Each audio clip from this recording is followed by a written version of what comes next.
So, I know I love to talk about all things Backrooms related and make theories on the series revolving around it, but in all of my research and time spent on making these theories, I overlooked an extremely crucial and quite frankly dangerous entity that's lurking within the complex. Today I'll be talking about the most dangerous entity found in Kane Pixel's The Backrooms series, and how its constant appearances impact the narrative. Now, I think I should clarify what entity I'm talking about, because I imagine most people would think of still life or even the life form creature, but I'm talking about something even more sinister, dangerous, and unknown: the chair entity.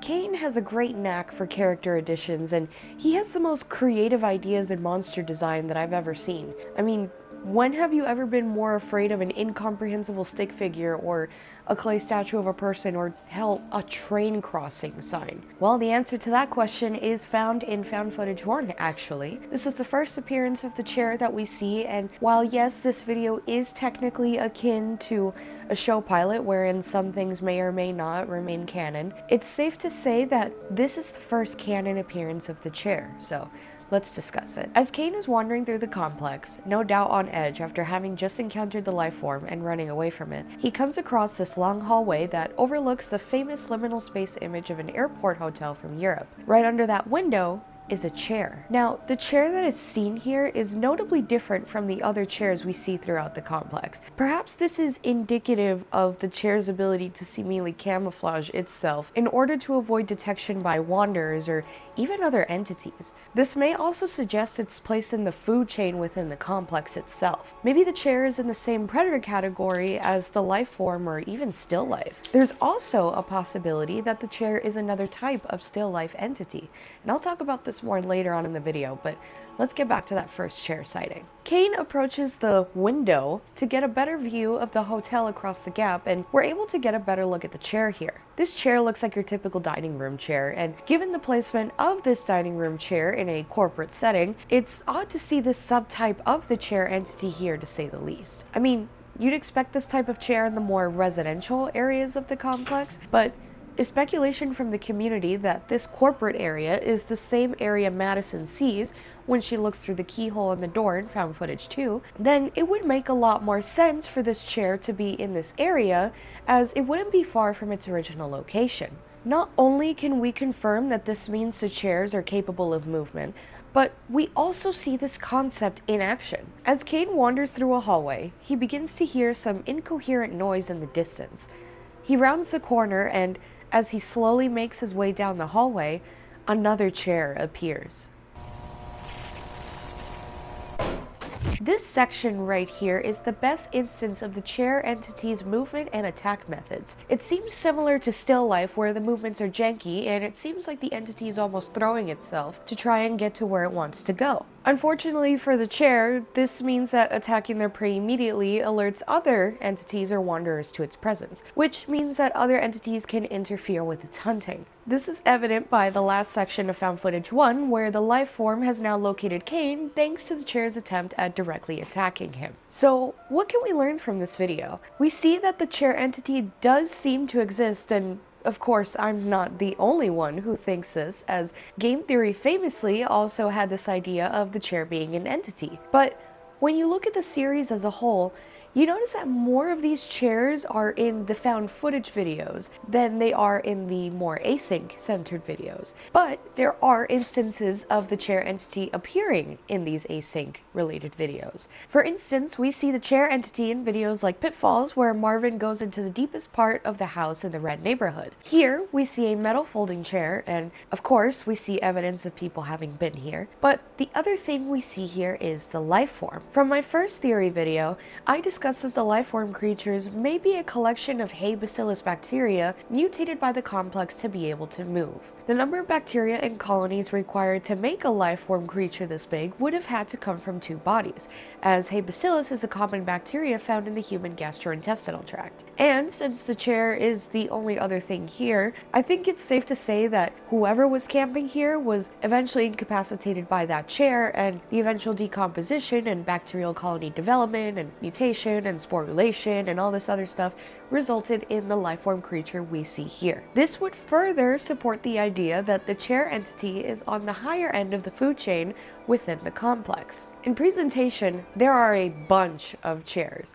but given that this is a presentation of Asynch's plans with the complex, it's more likely than not that these chairs are just regular Async office chairs. However, if you saw my Backrooms mashup analysis video, then you'll remember that we get to see unknown footage from that animation. And that animation not only features unseen aspects of the complex, but it also features the chair entity itself. So, Async is aware of these creatures just like they're aware of the lifeform creatures, but given how we haven't seen any interactions between the researchers and the chair entities, we can't say for certain whether Async is aware of just how dangerous this entity is. Found footage 2 features more instances of these chairs appearing, and I would argue that it is one of the better examples of just how odd and uncanny these entities can appear. At around 3 minutes into the video, Madison comes across a room with the lights off and what looks like some pretty big unknown shapes. She gets closer and turns on the lights, revealing not one,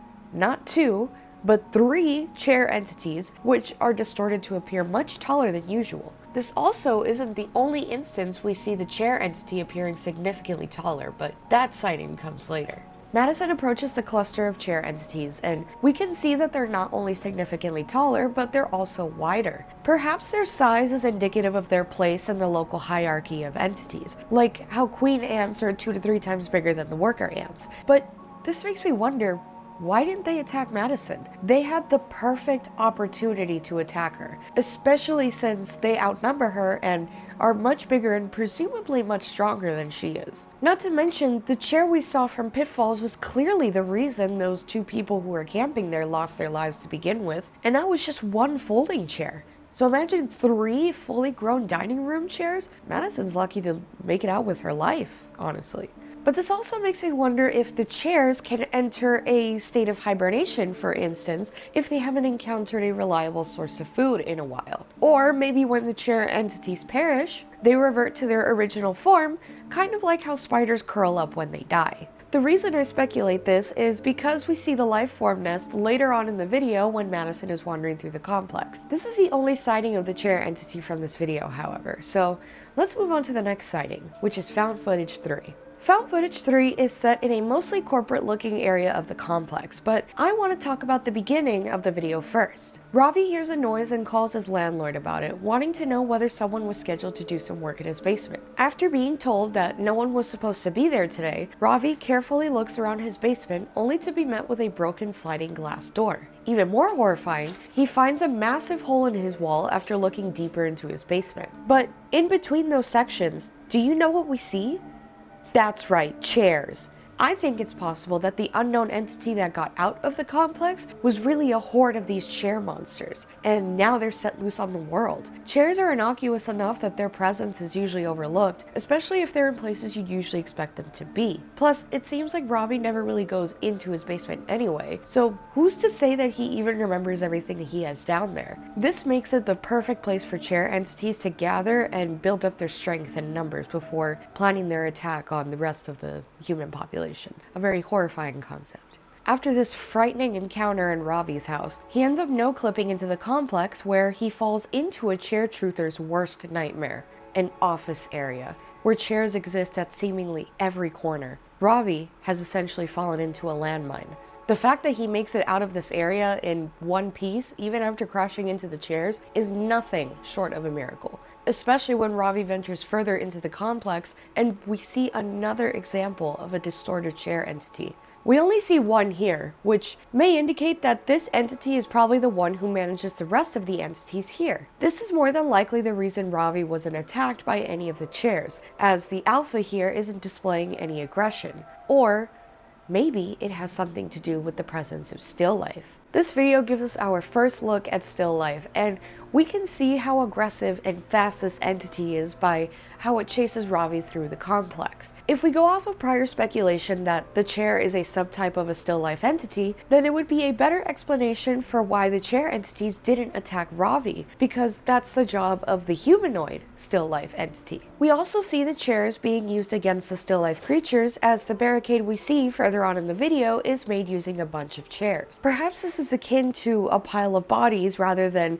a haphazardly built makeshift barricade. It's not really known because while we see a bunch of these chair entities in Found Footage 3, we still don't get a lot of answers because the presence of still life steals the spotlight, both in a narrative and hierarchy sense. The last appearance we see of these chairs is from Static Dead End at the very end of the video. George is exploring the newly expanded section of the complex and the dead end that Async found at the end of it. And we can see two plastic lawn chairs seemingly facing each other, but one is on top of what looks like a hill. I think this is a display of dominance, and due to Async's presence in the area, the entities have to remain stationary. George focuses on the chairs for a bit at the end of the video before it abruptly ends, implying that something sinister must have happened right after this that necessitated such a drastic edit to that footage. So, with all of this info we have, we can make some pretty interesting conclusions. For one, we notice that the chairs seem to defer authority to the humanoid still life creatures,